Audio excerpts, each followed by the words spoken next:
উমর ইবনুল খাত্তাব তরবারি নিয়ে দরজায় দাঁড়িয়ে আছেন। ভেতরে আসতে দাও। উনি যদি শান্ত থাকে তাহলে আমরাও ওনার গায়ে আঘাত করব না, আর যদি বিশৃঙ্খলা করে তাকে হত্যা করব।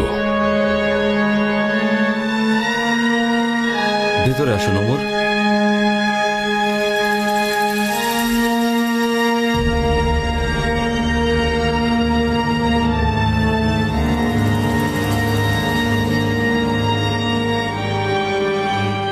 মুসলিমদের থেকে দূরে থাকার পরও আপনি কি উদ্দেশ্যে আবার আমাদের এই সভায় এসেছেন?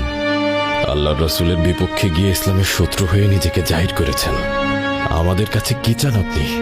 হে আল্লাহর রাসূল, আমি নিজেকে আল্লাহ এবং আপনার নিকট সমর্পণ করতে এসেছি। আশহাদু আল্লা ইলাহা ইল্লাল্লাহ ওয়া আশহাদু আন্না